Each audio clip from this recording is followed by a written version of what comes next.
अस्सलाम वालेकुम everyone. Last lectures में हमने पढ़ा variable operators input output display करवाने के बारे में। आज हम पढ़ेंगे डिसीजन मेकिंग के बारे में। सबसे पहले मैं आपसे एक सवाल पूछूंगी कि अगर मैं कंप्यूटर को कहूँ कि इतने बच्चों को पास कर दे, इतने बच्चों को फेल कर दे, तो क्या कंप्यूटर खुद से ये डिसीजन ले सकेगा? तो इसका जवाब होगा नहीं।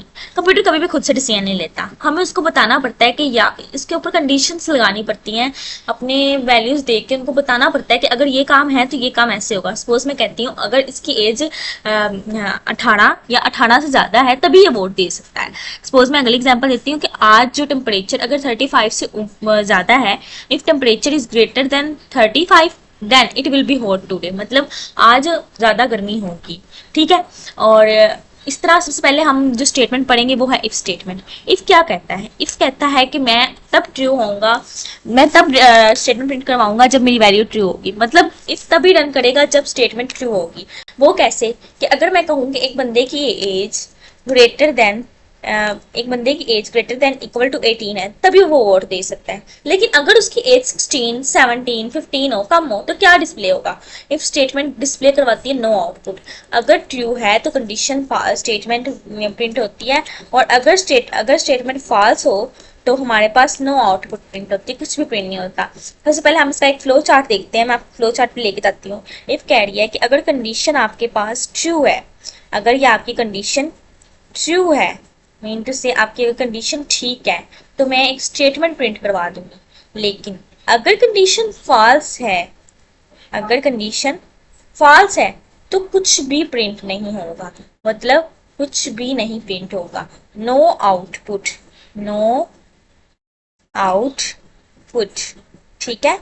ये इफ स्टेटमेंट हमें कहती है कि अगर कुछ भी अगर आपकी कंडीशन ट्रू है तो एक स्टेटमेंट प्रिंट होगी, लेकिन अगर कंडीशन फॉल्स है तो नो आउटपुट, मतलब कुछ भी प्रिंट नहीं होगा। अब हम देखते हैं कि इफ का सिंटैक्स कैसे होता है, और उस बारे में हम देखते हैं तफसील से। इफ कहता है कि इफ कंडीशन, कंडीशन के आगे कॉलन है, और जब हम कॉलन लगाते हैं तो पता है क्या होता है? अगर मैंने लिखा ना इफ कंडीशन, और जब भी मैं कंडीशन के आगे कॉलन लगाऊंगी, कोई भी कंडीशन होगी, तो ये खुद ही इंडेंटेशन दे देगा, यहाँ 4 लफ्जों की स्पेस देता है। देन हम लिखते हैं कि हमारी स्टेटमेंट प्रिंट होगी, जो भी स्टेटमेंट प्रिंट होगी। तो बिल्कुल इसी तरह अगर मैं आपको पहली इफ की एग्जाम्पल की तरफ लेके जाऊँ, तो इफ की पहली एग्जाम्पल क्या कहती है? टास्क 1 हमें क्या कहता है कि यूजर से इनपुट लो एज। इसको पहले मैं कॉमेंट कर देती हूँ हैश, और इसको भी मैं हैश कर रही हूँ खुद ही, और इसको इसके साथ कर देते हैं वरना इंडेंटेशन एरर आ जाएगा हमारे पास। Take the user age age अब इनपुट एज लो, input age is equal to int, और इसमें हमने कहा है इनपुट, और मैं कहूँगी इंटर योर एज, अपनी एज इंटर करो। और एज इंटर जब उसने करवाई है तो इसको कैसे डिस्प्ले करना है? मैं इधर कंडीशन लगाऊंगी इफ एज, अगर एज ग्रेटर देन और इक्वल टू 18 है, अगर age greater than equal to 18 है, इधर कॉलन लगाएंगे, नीचे हम प्रिंट करवा देंगे। क्या उसने कहा स्टेटमेंट प्रिंट करवानी है? इफ द एज इज 18 और अबव, ग्रेटर देन और इक्वल टू 18 है, तो हम कहेंगे you are eligible for vote. तो मैं इधर यही statement age it is print करवाऊंगी, पेस्ट करती हूँ और इधर लिखते हैं। और अब हम अपने कोड को रन करके देखते हैं कि हमारे पास कैसे आएगा। अगर इंटर योर एज, अगर मैंने एज एंटर किया 19 तो आ गया एलिजिबल फॉर वोट। लेकिन अगर मैं आपको दोबारा एज एंटर करके दिखाऊं और एज कम हो 18 से, तो कुछ भी डिस्प्ले नहीं होगा। ये इफ का ड्रॉबैक है। तो इसको भी हल करने के लिए हम आगे देखेंगे कौन सी स्टेटमेंट हम यूज करते हैं। तो नेक्स्ट हमारे पास एक प्रोग्राम है, इसको मैं अच्छा कॉमेंट आउट कर देती हूँ इस वाले को, ताकि हम कंफ्यूज ना हो। ठीक है, ये अलग से कॉमेंट आउट करेंगे। ठीक है। और अब इधर मैं आपको एक, ये कमेंट आउट हो गया। अब मैं इधर टास्क 2 कह रहा है यूजर से मार्क्स लो, और अगर मार्क्स ग्रेटर देन 50 और अबव हो, पहले तो हमें मार्क्स नाम का इनपुट मार्क्स लेंगे। मार्क्स हम कहेंगे कि इंट करो, इंटीजर में हो input, input enter your marks. Marks enter करवाए हैं, और उसमें क्या है मार्क्स उसने कैसे एंटर किए हैं? इफ, अगर मैं इधर कंडीशन लगाऊंगी इफ द मार्क्स आर 50 और अबव, उसने ऊपर स्टेटमेंट में लिखा हुआ है कि मार्क्स 50 और इससे अबव हुए। अगर मार्क्स इज ग्रेटर देन और इक्वल टू 50, देन इधर मैं कॉलन लगा के प्रिंट करवाऊंगी कि तुम पास हो। प्रिंट में मैं क्या कह रही हूँ? You are passed this exam. ठीक है, you are pass this exam. चलो ये स्टेटमेंट थोड़ी सी हमारी इंग्लिश भी खराब ही होती है प्रोग्रामर्स की। अब मैंने मार्क्स एंटर करवाए हैं, सपोज मैं मार्क्स 67 एंटर करवाऊंगी तो मेरे पास स्क्रीन में डिस्प्ले होगा you are pass this exam. लेकिन अगर मैं मार्क्स दोबारा जाके रन करवाते हुए रन टाइम पे मार्क्स एंटर करवा रही हूँ 12, तो कुछ भी आउटपुट प्रिंट नहीं होगी, क्योंकि यूजर इफ क्या कहता है कि अगर कंडीशन ट्रू होगी तभी मैं प्रिंट होगा। टास्क 3 अब आपने ये करना है, ये आपका होमवर्क है, इसके नीचे मैं लिख भी देती हूँ ये होमवर्क है। और इसमें आपने क्या करना है कि आपने यूजर से टेम्परेचर, टेम्प नाम का एक वेरिएबल लेना है, उसको इनपुट लेना है। अगर टेम्परेचर 40 और इससे ज्यादा हुआ तो हम कहेंगे हमारे पास बहुत ज्यादा गर्मी है, अदरवाइज हम कुछ भी नहीं डिस्प्ले होगा। ठीक है, अब मैं आपको करवाती हूँ नेक्स्ट जो हमारे पास है वो नेक्स्ट जो है वो है if else condition. If else, if और एल्स क्या कहता है हमारे पास, इफ कहता था कि अगर स्टेटमेंट ट्रू होगी तो एक कंडीशन, एक अगर कंडीशन ट्रू होगी तो एक स्टेटमेंट प्रिंट होगी। लेकिन अगर स्टेटमेंट फॉल्स होगी तो उसके लिए हम क्या करेंगे, उसके लिए हम एल्स पार्ट एग्जीक्यूट करेंगे। अगर स्टेटमेंट फॉल्स हुई देन भी हमारे पास एक स्टेटमेंट प्रिंट होनी चाहिए। सपोज अगर पहले वो कह रहा था कि अगर एज जो है वो ग्रेटर देन 18 और अबव है तो हम कहते थे eligible for vote. Else, else में भी हम एक चाहते हैं कि स्टेटमेंट प्रिंट हो। पहले तो आउटपुट नहीं शो होती, हम चाहते हैं वहां भी आउटपुट शो हो, तो उसके लिए हम एल्स पार्ट यूज करते हैं। अब ये कैसे होती है कि इससे हमारे पास कंडीशन होती है, अगर कंडीशन हमारे पास ट्रू होगी तो हमारे पास एक स्टेटमेंट प्रिंट होगी इस तरह।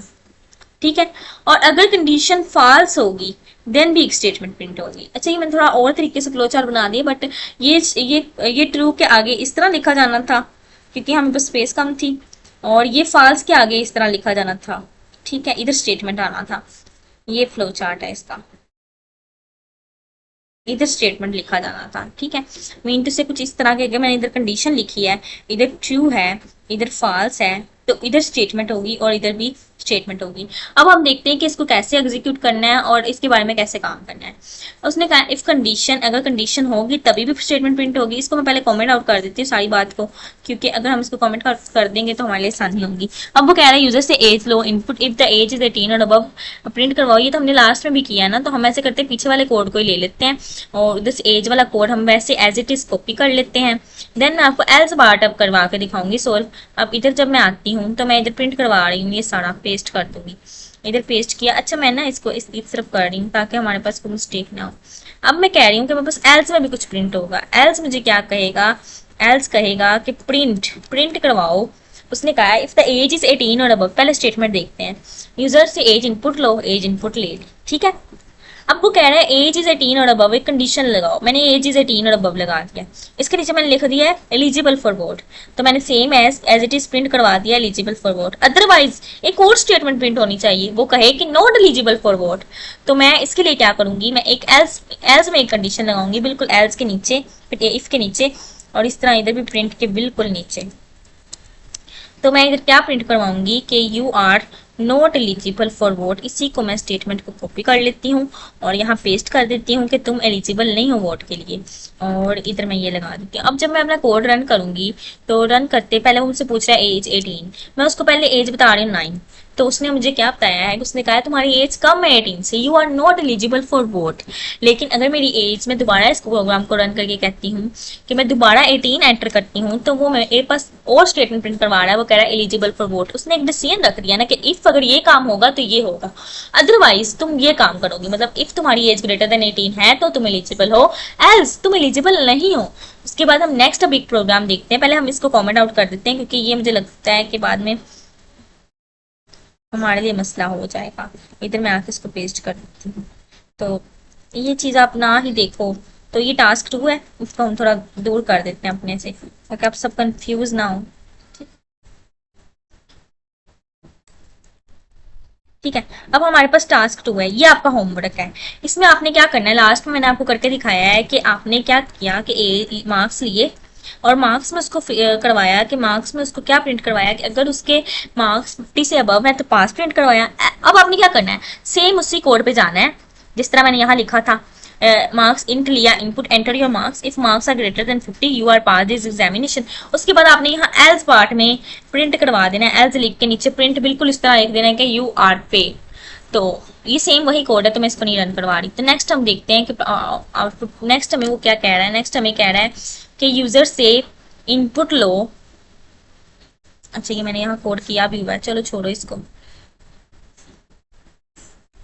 इसको कट कर देते हैं। अच्छा, मुझे कह रहा है यूजर से input low if the number is even. अगर नंबर यूजर से इनपुट लो एक नंबर, अगर नंबर इवन हो तो प्रिंट करो इवन नंबर, अदरवाइज प्रिंट करो ऑड नंबर। तो पहले तो मैं यूजर से एक इनपुट में नंबर लूंगी, नंबर को मैं क्या कहूंगी, number is equal to int, integer में नंबर होना चाहिए। इनपुट में ले रही हूँ यूजर से enter your number please, enter a number please. मैं इसको कह रही हूँ कि एक नंबर एंटर करो, और मैं उसको क्या कह रही हूँ कि इफ, मैं इधर कंडीशन लगा रही हूँ, इस कंडीशन को मैं आपको समझाती हूँ। If num mod 2 double equal to 0 आ गया है तो मैं कहूंगी कि तुम जो है प्रिंट करवा दो। अच्छा है मैंने ब्रैकेट लगाई है, आप ब्रैकेट नहीं भी लगाओगे तो स्टेटमेंट प्रिंट हो जाएगी, बट मुझे मैंने अपनी कन्वीनियंट के लिए लगाई है कि मुझे लगता है कंडीशन इस तरह आसानी से अच्छे तरीके से प्रेजेंट होती है। तो मैं कहूंगी इवन है नंबर, इवन नंबर्स। एल्स में मैं क्या कहूंगी कि हमारे पास कौन से नंबर हैं, एल्स मैं कहूंगी हमारे पास प्रिंट में है ऑड नंबर्स। तो ये कैसे अब होगा मैं आपको दिखाती हूँ रन करवा के। पहले मैं आपको ये सारी स्टेटमेंट समझाती हूँ कि ये क्या किया है इसने। उसने कहा है कि input low inter numbers, user से नंबर लो, अगर नंबर का मोड 2 डबल इक्वल टू 0 आ जाए तो तुम प्रिंट करो इवन नंबर, एल्स तुम प्रिंट कर दो ऑड नंबर। तो ये कैसे सोल्व हुआ है तो मैं आपको बताती हूँ कि मैं पहले अपनी इधर जाकर आपको दिखाती हूँ, मैंने इधर किया भी था। सपोज एक नंबर है 13, ठीक है, 13 को मैंने 2 से डिवाइड किया है, 2 6 12, 13 तो नहीं आता ना, 12 आ गया, नीचे रिमाइंडर में क्या आ गया 1। अब देखो इधर हम दोबारा जाते हैं अपने कंपाइलर में, नंबर लिया मैंने, सपोज नंबर लिया था, इधर मैं हैश लिख के करती हूँ 13। जब नंबर का मोड 2 के साथ लिया तो मेरे पास क्या आंसर आया, रिमाइंडर। मोड हमेशा modulus operator always return reminder, reminder value. तो रिमाइंडर क्या आया हमारे पास 1, क्या रिमाइंडर आया 1। क्या 1 डबल इक्वल टू 0 है, 1 डबल इक्वल टू 0 है, तो हमारे पास क्या, हम इसको कहेंगे नहीं, मतलब 1 डबल इक्वल टू 0 नहीं है, मतलब कंडीशन क्या हो गई है फॉल्स। तो ये क्या करेगा, एल्स पार्ट में जाकर प्रिंट करवा देगा ऑड नंबर। सपोज अब मैं इस प्रोग्राम को रन करके मैं आपको दिखाती हूँ। मुझे कहा एंटर नंबर प्लीज, मैं एक 13 नंबर एंटर करूंगी तो मुझे ऑड नंबर प्रिंट करवा रहा है। क्यों ऑड नंबर प्रिंट करवा रहा है, क्योंकि जो हमारे पास नंबर का मोड लिया 2 के साथ वो डबल इक्वल टू 0 नहीं आया। अभी सेम एज अगर मैं एक और आपके साथ करवाऊँ, सपोज इधर एक नंबर है 33, 2 को मैंने 1 के साथ 2 1 2, नीचे हमारे पास 13 आया, 2 6 12, रिमाइंडर क्या आया 1, रिमाइंडर फिर डबल इक्वल टू 0 नहीं आया, मतलब ये फिर एक डबल इक्वल टू 0 नहीं आया। तो ये फिर से हमारे पास ऑड नंबर है। बिल्कुल इस तरह अगर मैं एक नंबर लूं, सपोज मैं कहती हूँ नंबर है 24, ठीक है, अब मैं 2 12 24 होता है, ठीक है, अब मैं इसको डिवाइड करवा रही है, 2 12 24, और रिमाइंडर में मेरे पास क्या आया 0। अब ये रिमाइंडर 0 के इक्वल हो गया, मतलब नंबर मोड 2 के नंबर का मोड लिया मैंने, नंबर 24 था और उसका मोड 2, मोड का जो आंसर आया 0 इज इक्वल टू 0 हो गया। तो ये हमारे पास इवन नंबर है। तो अब मैं दोबारा इधर जाके इसी के साथ आपको ये करके दिखाती हूँ कि मैं इधर एक नंबर लिया, सपोज मैंने नंबर लिया 24, तो अब इसने मेरे पास प्रिंट करवाया इवन नंबर। तो सेम एज मैं आपको नेक्स्ट एक कोड करके दिखाती हूँ जो कि बहुत आसान है, बहुत आसान है। इसको भी पहले मैं कमेंट आउट कर देती हूँ ताकि ये हमारे कोड के अंदर शामिल ना हो, ठीक है। अब मैं एक और कोड ले रही हूँ। वो कोड क्या कह रहा है हमें, कि वो कह रहा है कि तुमने एक नंबर लो और if the number is positive print positive number otherwise negative number. Same मैं यही स्टेटमेंट ले लेती हूँ, नंबर लिया यूजर से, इधर मैंने सेम इसी स्टेटमेंट को मैं कॉपी कर लेती हूँ और इधर ला के पेस्ट कर देती हूँ। नंबर ले लिया इनपुट्स में, इनपुट में मैंने नंबर लिया। अब मैं उसको कह रही हूँ इफ कंडीशन के साथ, इफ अगर नंबर पॉजिटिव है तो पॉजिटिव कौन कौन से नंबर होते हैं, या तो positive 0 greater than 0 number positive होते हैं, मतलब जो भी नंबर 0 से बड़ा होगा वो पॉजिटिव होगा। तो मैं इधर एक स्टेटमेंट प्रिंट करवा देती हूँ कि हमारे पास प्रिंट में है पॉजिटिव, जो भी नंबर 0 से बड़ा होगा वो सारे नंबर पॉजिटिव होंगे। लेकिन एल्स में मैं कहूंगी कि एल्स जो भी वो नंबर हुआ वो प्रिंट में क्या आएगा नेगेटिव, मतलब नेगेटिव नंबर भी हो सकता है और वो 0 भी हो सकता है इटसेल्फ। तो मैं इधर नेगेटिव और 0 लिखूंगी। अब इसके लिए भी एक कन्वेंशन है वैसे कि एक और स्टेटमेंट हम एलिफ स्टेटमेंट यूज करते हैं और उसमें पता चलता है कि अगर नंबर नेगेटिव भी नहीं है तो फिर नंबर क्या है 0। वो मैं आपको कल इसी प्रोग्राम के आगे करके दिखाऊंगी। अभी हम रन करके देखते हैं। तो मैंने रन किया, मुझे कह रहा है एक नंबर एंटर करो। सपोज मैंने नंबर एंटर कर दिया है 90, तो मुझे क्या प्रिंट करवा रहा है कि 90 एक पॉजिटिव नंबर है। सेम एज जब मैं दोबारा इस कोड को रन करूंगी तो मैं एक नंबर एंटर करती हूँ, सपोज -8, तो वो क्या कह रहा है, नंबर नेगेटिव और जीरो है, मतलब ये तो नेगेटिव नंबर डिस्प्ले हुआ, ये जीरो। सेम एज मैं दोबारा इस कोड को रन करवाती हूँ और मैं इधर एंटर करती हूँ जीरो, तो वो दोबारा इधर नेगेटिव और जीरो नंबर डिस्प्ले करवा रहा है। अच्छा, इधर मैं एक और चीज भी लगा रही हूँ, नंबर ग्रेटर देन और इक्वल टू जीरो। अगर नंबर ग्रेटर देन और इक्वल टू जीरो होगा ना तो वो होगा पॉजिटिव, अदरवाइज वो नेगेटिव होगा। अब वो जीरो को भी पॉजिटिव कंसीडर करेगा। वो किस तरह के, अब मैं इधर रन करवा के अगर रन करती हूँ और मैं इधर लिखती हूँ जीरो, तो उसको कह रहा है पॉजिटिव नंबर है, क्योंकि मैंने तो कंडीशन लगा दिया है कि नंबर ग्रेटर देन जीरो, मतलब ग्रेटर देन जीरो, जीरो से ग्रेटर देन भी हो सकता है और इक्वल भी हो सकता है, नंबर पॉजिटिव है। अब ये टास्क 3 है, ये आपने खुद करना है। इसमें मैं आपको थोड़ी सी बात समझा देती हूँ, ये आपका होमवर्क है और ये आपके लिए चैलेंज है कि आप कर सकते हो। ये आपने क्या करना है कि यूजर से अमाउंट लेनी है शॉपिंग की। पहले तो एक नंबर वेरिएबल लेना है अमाउंट नाम का। अमाउंट में आपने इनपुट लेनी है, ठीक है, अमाउंट को आपने इनपुट करवाना है, ठीक है। अब अगर इफ कंडीशन लगानी है, इफ अमाउंट, अगर अमाउंट, मैं आपको आधा कोड तो खुद ही करके दे रही हूँ, if amount greater than equal to 5000 है, तो अगर अमाउंट ग्रेटर देन और इक्वल टू 5000 है तो उसको डिस्काउंट देना है। तो आपने क्या करना है, एक वेरिएबल लेना है डिस्काउंट नाम का, और डिस्काउंट इज इक्वल टू आपने क्या प्रिंट करवा देना है, अमाउंट, ठीक है। और अमाउंट के आगे मल्टीप्लाई करवा देना है 20% डिस्काउंट। 20% डिस्काउंट कैसे होगा कि मैं इधर कर दूंगी 20 को डिवाइड बाय 100, और ये मेरे पास अमाउंट के साथ मल्टीप्लाई मैंने करवाया डिस्काउंट को, तो ये मेरे पास 20% डिस्काउंट शो करवाएगा, 20% डिस्काउंट शो करवाएगा। जब मैं ये बात करूंगी कि 20 को 100 के साथ डिवाइड कर दो और अमाउंट के अंदर मल्टीप्लाई करवा दो, तो जो अमाउंट की टोटल रकम है उसमें से उसको 20% डिस्काउंट मिल जाएगा।